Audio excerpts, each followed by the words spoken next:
All rise. Veuillez vous lever.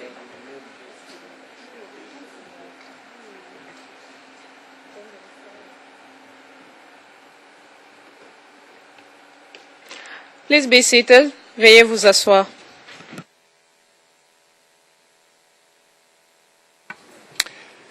Thank you very much. Mr. Kigen-Katwa, it was your turn to address the chamber. We're in public session.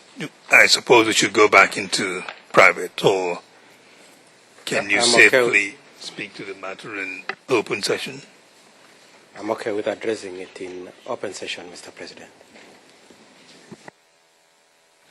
Prosecution, do you see any difficulty with that? Just want to make sure that Mr. Kigen-Katwa remains within, his submissions will remain within what can be said in a public session, if need be.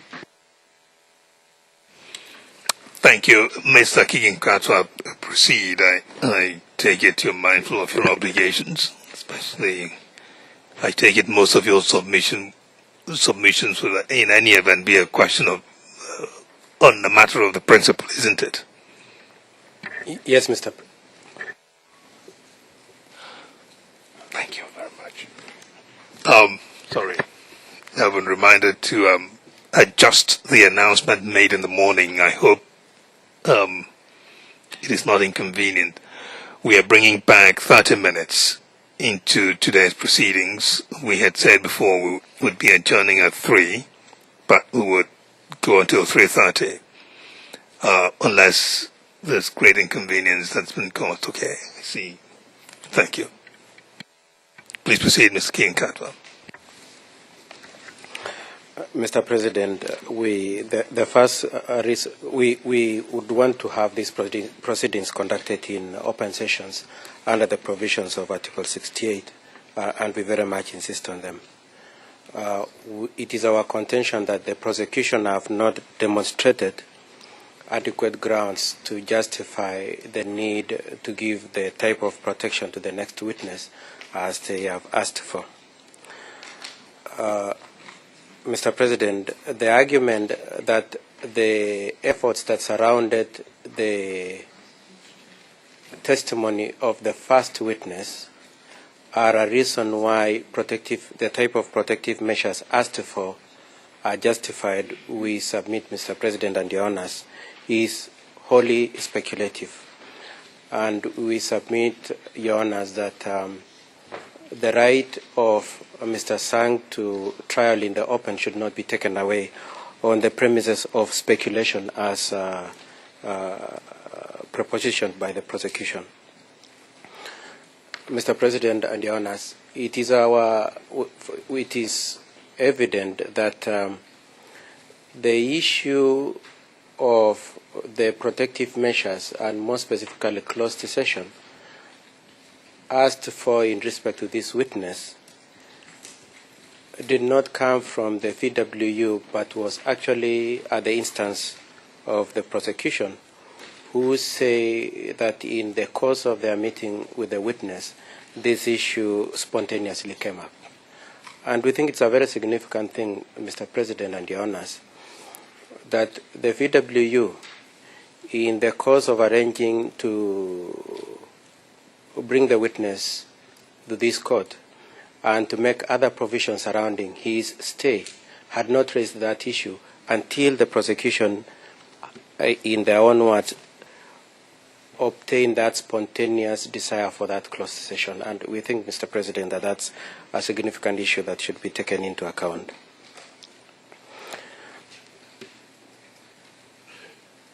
Mr. President, I would ask, there are two issues which I would like to raise in a closed session in my submissions, Mr. President.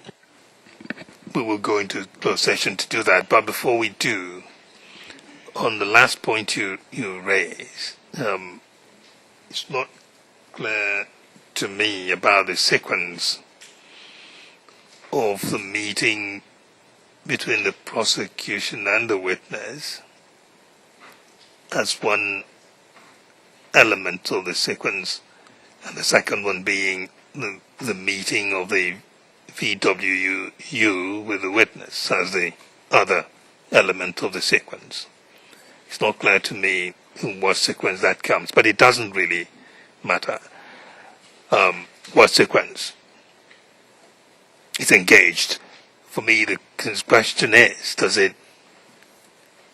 if the VWU have made their own professional assessment and acting in good faith, we must presume they are, make their recommendation, does it matter then that the witness may first have voiced that request during a meeting with the prosecution? In other words, are we to ignore the assessment of the VWU and their recommendation on that matter?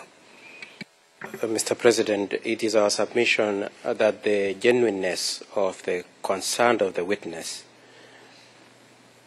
is an issue to be taken.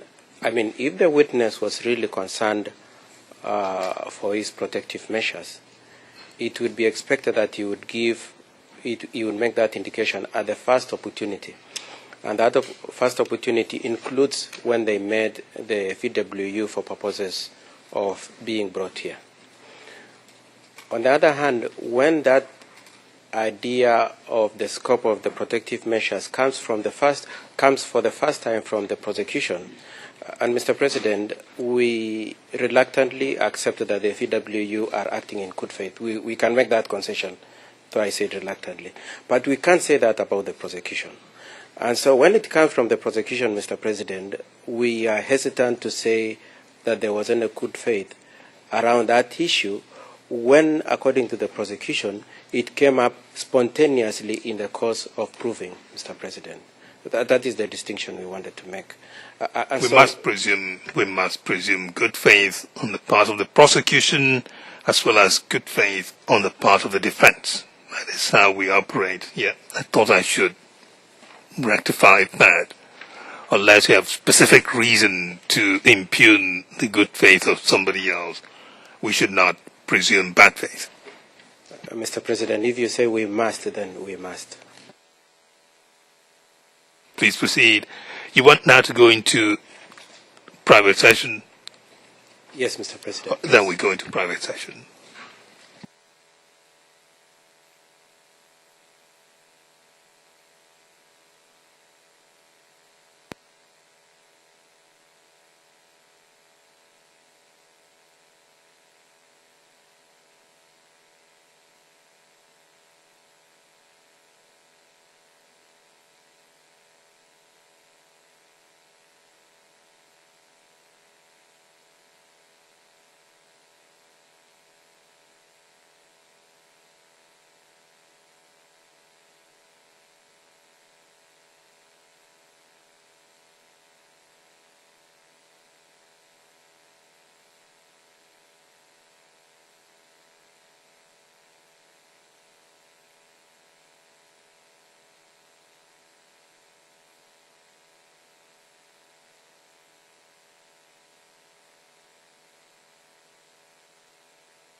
Nous sommes en audience publique, Monsieur le Président.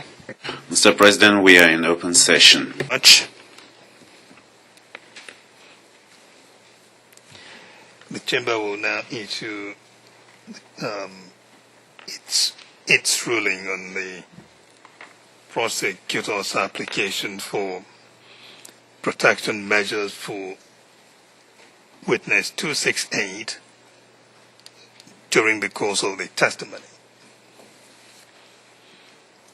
The prosecutor's application, backed up by the recommendation of the Victims and Witnesses Unit, is that the peculiar circumstances of this witness recommends that the testimony of the witness be conducted entirely in private session. The chamber has had submissions from the parties on the matter, including from the Victims' Council. The chamber has considered the submissions and the applicable law on the question, and the chamber's ruling is as follows. The chamber does not accept that the witness's testimony in its entirety will be conducted in private session. But the chamber does accept that there are peculiar factors relating to this witness that require protection measures to be ordered. The chamber will therefore order the usual measures, which would be voice distortion, image distortion, use of pseudonym, and use of private sessions for testimony that have a high likelihood of revealing the identity of the witness. There has been a debate in private session as to the limit of the use of private sessions where need be. The chamber will now go into private session briefly to make a ruling in that regard.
Nous sommes en audience. Officer, Mr. President, we are in open session.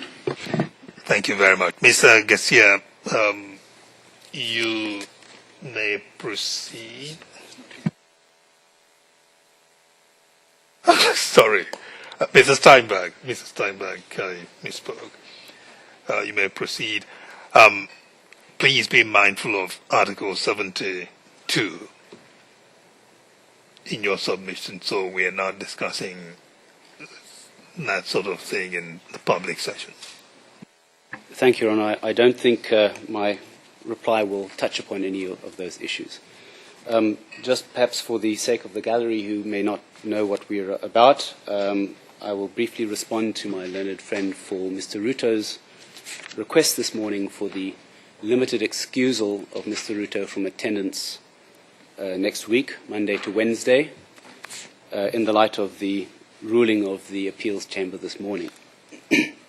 In the first instance, Your Honours, I note that the prosecution's insistence in upholding what it perceives to be an important, if not a fundamental, principle of law and interpretation of the Rome Statute has, in some quarters, been misinterpreted as indifference, if not vindictiveness against the accused, which most assuredly is not the case.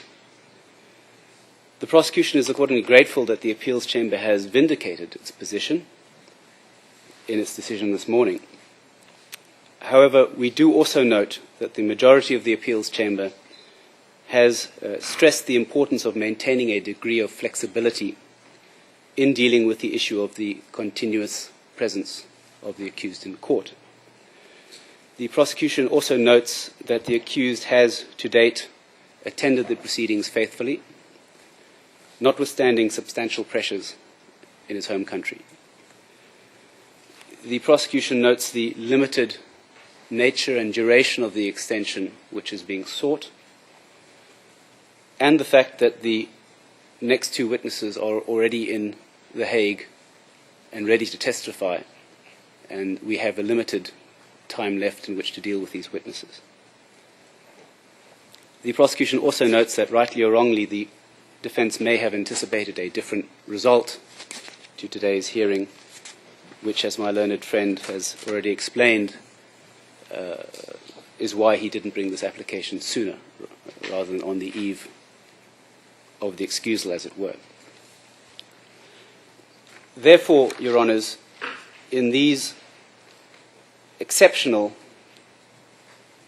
circumstances, or shall I say on this occasion and exceptionally, the prosecution will not oppose the request for excusal. However, Your Honours, there are a number of important caveats and reservations I would like to be heard on. And perhaps first is best to deal with the proper interpretation of the decision. And my learned friend referred to paragraph 50 of the decision of the majority, well, in this case, unanimous decision of the Appeals Chamber. No, I beg your pardon, this was the decision of the majority. And he quoted the fact that the majority considers that the interests of justice and the psychological well-being of witnesses would not be served best if the trial had to be automatically adjourned in each instance. Now, what my learned friend, with respect, did not or omitted was the previous sentence, which we say is very important. And the previous sentence reads, "During the course of prolonged criminal proceedings, unforeseen circumstances may arise, necessitating the absence of the accused person on a temporary basis." And I stress the words unforeseen and necessitating. The second observation I have to say in respect to this paragraph is that in the absence of unforeseen circumstances necessitating the absence, the alternative to excusal is not necessarily an adjournment, but of course the continued presence of the accused pursuant to an order by the court to that effect. So, can you take that again? Your Honours, yes. Perhaps I didn't express that eloquently enough. The quote which my learned friend read out is, and I'll read it then in full, during the course of prolonged criminal proceedings, unforeseen circumstances necessitating the absence of the accused person, may arise necessitating the absence of the accused person on a temporary basis. And then this is the portion which was quoted. The appeals chamber considers that the interest of justice and psychological well-being of witnesses would not be best served if the trial had to be automatically adjourned in each such instance. The point I make is simply that unless the absence is both unforeseen and strictly necessary, the alternative to excusing the accused is not the adjournment of the trial, but simply that the trial will continue with the accused present. So there is that important caveat to the excusal. So it's not just a choice between excuse or adjourn. There is a third option. That's basically what I'm trying to say. Now, isn't what the appeals chamber really is saying? Sort of, I know parties would tend to hang on every sentence that looks good to them in a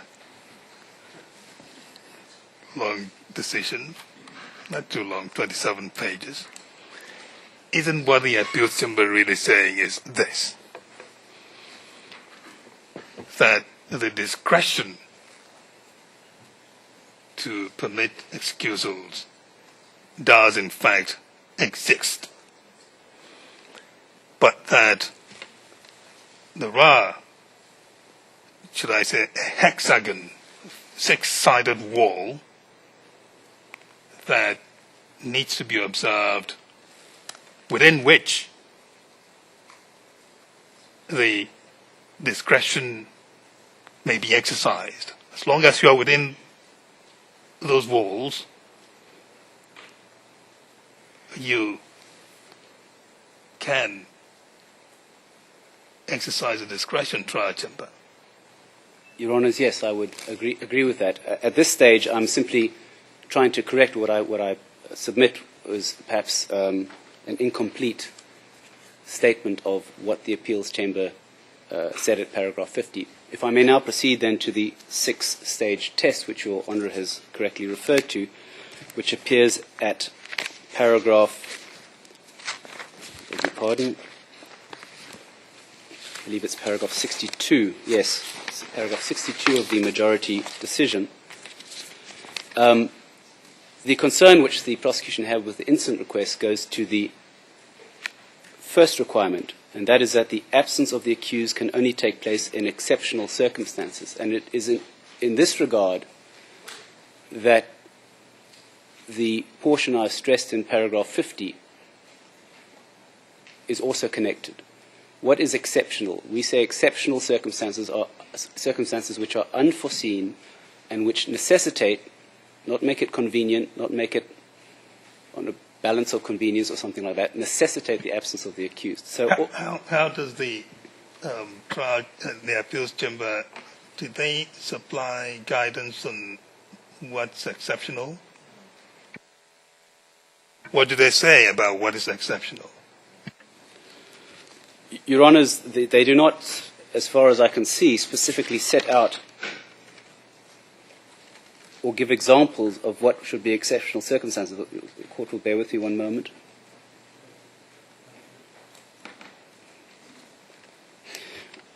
I mean, they make reference to the removal of disruptive accused, and they make reference to the fact that other reasonable alternatives must prove inadequate. So there is obviously a measure of discretion which is left to the trial chamber to determine what is exceptional. But I am saying, Your Honours, that what is exceptional must be, one can not simply discard the rest of the majority's judgment and put whatever meaning one wishes on the word exceptional. I mean, it does have meanings in the English language which. But what can it mean? I mean, that's what we're trying to figure out. If we cannot rely on the discretion of the trial chamber to supply it, what would it mean? Your Honours, The point I'm trying to make is that if one takes guidance from paragraph 50, it refers to two requirements which I think I submit are in fact instructive, and that is these are matters that are unforeseen and that necessitate the absence. These are certainly not matters that are routine. These are certainly not matters that would arise in the course of one's daily occupation. I would submit that a good example of an exceptional circumstance would be the one which we unfortunately were seized with on the last occasion, and that was the tragic attack on the Westgate Mall, I beg your pardon. Now, that is obviously something which nobody could have foreseen. It is something which gave rise to a dire and national emergency, and I don't think that any had the appeals chamber judgment come out before that incident, I think I can safely say that we would not have disputed that that was an exceptional circumstance. So then, would your submission then be this? Let us say Mr. Ruto, the Vice President, and his principal know that in 2 years' time there is an important summit that heads of state must attend, but it's in 2 years. That is foreseen, isn't it? Are you saying that an excusal may not be permitted because it is a foreseen event ahead of time? Your Honours, perhaps that question may be easily avoided by the simple observation that we won't even get to that stage because there are two other matters that need to be attended to first. Firstly, whether the schedule can be adjusted, and whether or whether an adjournment would suffice.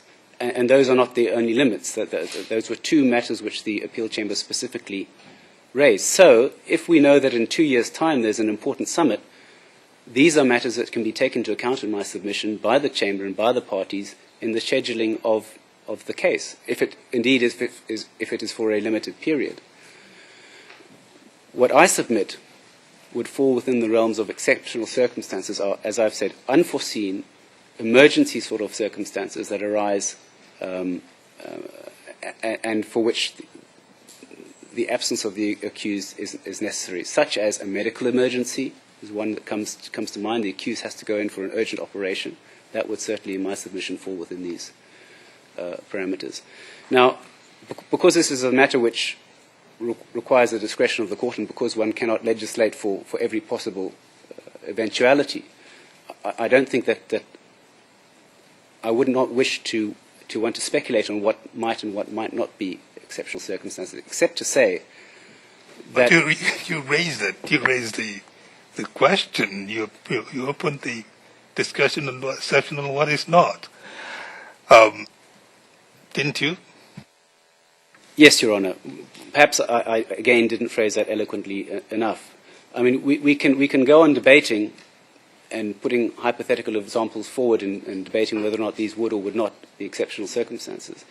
But for the purpose of my submission today, all I would submit is that in the ordinary course and in the future, the prosecution would not be inclined to accept that an important meeting that the accused might wish to attend, or the mere fact that the President wished to travel to this or that summit or meeting would necessarily constitute an exceptional circumstance. Because as we know, and we know this from prior submissions by my learned friend Mr. Khan, that these are not exceptional. He's raised these issues as we've gone along in various filings and in various oral submissions, that this is the nature of the accused's work. And ergo, not exceptional, and certainly not unforeseen. In the present...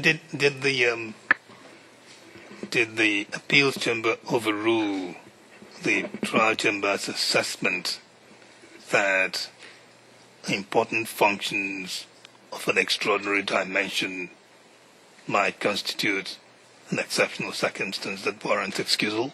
Did they overrule that assessment? Your Honour, to the extent... It has to be overruled for you to make the last submissions you made. Isn't it the case? Your Honour, to the extent that those functions, let me get the correct words. Or did the appeals chamber in fact say that the trial chamber did not err in making that assessment? Your Honour, my submission would be that to the extent that the effect of applying discretion in that manner would result in the absence of the accused being the rule rather than the exception, yes, my submission is it was overruled.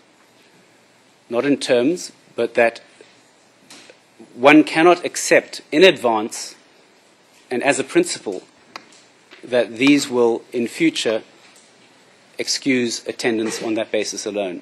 What is very clear from in my submission from the Appeals Chamber's ruling is that the assessment must be on a case-by-case basis and it must be exceptional in nature. Now, Your Honours, perhaps this argument is somewhat premature because, as I have indicated at the outset of this argument, on this occasion the prosecution does not oppose the excusal. And if any exceptional circumstances, well, we say exceptional circumstances are required, but my submission is the lack of opposition of the prosecution in this particular circumstance may provide that exception on which the chamber might wish to grant it. But of course, Your Honours will still have to apply your discretion to the matter. There are one or two other matters of practicality that I should also address. Well, I think I've already made the point that our concession on this occasion should not be read as an undertaking for the future and not as a precedent to the prosecution's attitude in the future, and I think I've made that clear. Then two other matters. Firstly, obviously the accused would be required to give the necessary waiver in terms of the majority's decision. And thirdly, one possible difficulty that might arise from the accused's absence, which has come to our attention, in relation to the following witness. I note I am in public session, so I'll say no more than the following. But my learned friends are in possession of the statement of the witness, and they will be aware that there are references made to a person bearing the name of their client. Now, if the accused is not present in court, and I can't ask questions of the accused identifying who that particular person is, this could lead to certain difficulties. So I wonder whether, as part of the waiver that my learned friends will give us, could be a stipulation to the effect that the person who is referred to in the statement of this witness is in fact the first accused. Court will bear with me, please. I think that more or less deals with it.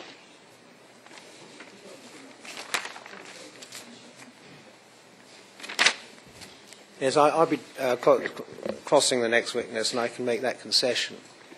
He attended a rally where he saw the accused, and that's Mr. Ruto. Thank you, Your Honours. Unless there are any further questions from Your Honours, those will be my submissions in reply.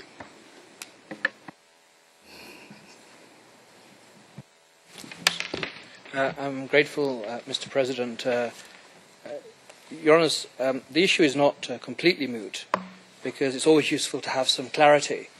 And I do note that the prosecution have, in our submission, taken a proper course and not objected. But, Your Honour, a few observations with your leave. The prosecution seek to shroud that submission in the terms of exceptionally and without binding them in the future. As one would expect many public prosecutor's office, we have a right to a certain degree of consistency. And we would expect that a principled view to such matters be adopted. Now, Your Honour, what it turns upon in our submission is precisely in the way Your Honour, Mr. President, put it, that there are 6 Your Honour called it a hexagon. There's a with that hexagon. oh 6 conditions. I meant six-sided wall Yes. with a pentagon. Yes. We've been talking about Well, pentagon and Your all Honour, kinds of I was stuff. going to say we may get to octagon before the case is out, so I have to revisit my O-level mathematics. Or sextagon. Your Honour, but Your Honour, there are these 6 considerations, and I think the appeals chamber were very pointed not to seek to stifle or handcuff or straitjacket the trial chamber in its responsibility to do justice. It is what it says. There needs to be exceptional circumstances. It's for the trial chamber to decide what constitutes exceptional circumstances. But contrary to the submissions of my learned friend, it may well be the case that the constitutional responsibilities of Mr. Ruto, however you look at it, does amount to exceptional work. Now, Your Honour, it's for the bench to decide on a case-by-case basis and the extent. I thought I should have made this intervention not on your time, but on Mr. Steinberg's time, but it's never too late to make it so that it is clear. Of course, in his submission, he said in future he would not accept, or the prosecution would not accept something. It isn't for the prosecution to accept. It is the chamber that will accept. The prosecutor's limit is to oppose any request you will make, the defense, and then the chamber will make the ruling accepting or not the application, and then we'll take it from there. But proceed. I'm grateful, Mr. President, and that clarification is much appreciated. Your Honour, I will say for the record, the Appeals Chamber was very careful in our respectful submission not to overrule the key finding of the trial chamber that the important functions of extraordinary dimensions might constitute exceptional circumstance. So, Your Honours, these are matters that the bench will decide in accordance with your own responsibilities on a case-by-case basis. But it would be wrong and a misreading in law, we say, to somehow read in an additional element which is not part of the disposition of unforeseen circumstances. That's put in an entirely different context.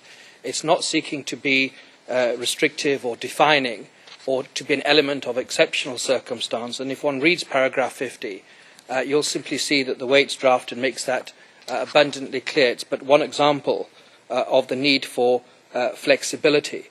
But the fact that the Appeals Chamber, both in paragraph 2 and later on when they repeated it in the latter part of the decision, did not inject such a restriction is not unimportant. And I refer, of course, to paragraph 62. So, Your Honours, it seems that the prosecution have made their submission, not opposing. We have made ours. It's for the bench to decide. Moving forward, of course, we will hope that whatever the bench decide, the prosecution will always approach such matters in a principled way. And, Your Honours, I am content, of course, to leave such matters to the bench to decide. I'm grateful. Your Honour, may I just clarify that I misspoke when I said will not accept. What I meant was will not concede. Thank you for that clarification. It appears that there is no ruling to be made from the submissions. Basically, what's happened is a take on the Appeals Chamber's decision. And the important thing is that the defense has made the request. And let me back up. When I say there's no ruling to be made, I mean it's not contentious. The prosecution does not oppose the request on this occasion. And so to that extent, yes, the ruling is to that effect. As outlined earlier, the Appeals Chamber has clarified the issue as it is their responsibility to do. They've accepted the existence of a discretion. They appear to have been concerned that the way it was exercised gave the impression of a carte blanche to the accused, and worried that that should not be the case. That's my interpretation of it. So, to that extent, in future, if these sorts of applications will be made, the Chamber would invoke earlier advice to counsel. First of all, consult one another to see if the matter can be resolved.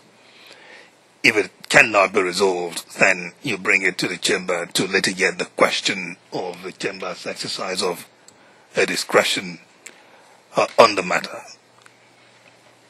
I'm grateful, Mr. President, Your Honours, and we will act accordingly. As the Court pleases, Your Honour. May I just inquire on the issue of the waiver? Is that a matter which will be done in writing, or is that a matter, because I think it should come from Mr. Ruto, obviously, not merely from counsel. Your Honour, we've done a waiver previously. It hasn't been rendered void. The waiver is in operation. It's been properly lodged. I can repeat it here, and Mr. Ruto is here as well if Your Honours want confirmation of that. I think you are safer refreshing it, because Yes.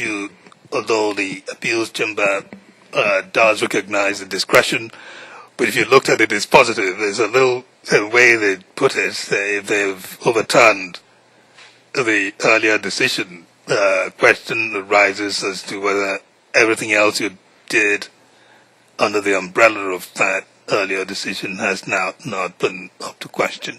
I'm grateful. Your Honours, in that case, I will file it in the usual way by the end of today. Thank you. Is there anything else before we rise?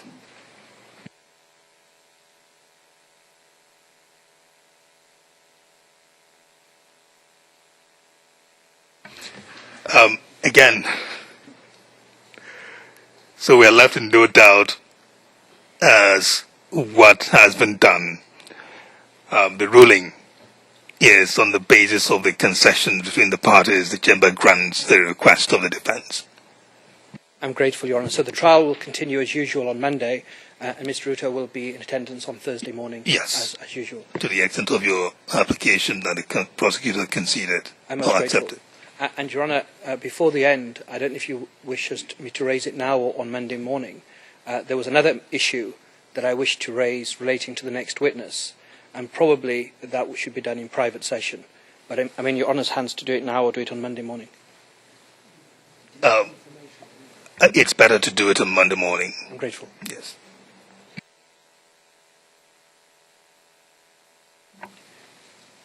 Your Honour, could we go into private session with your leave for just 1 minute? Private session.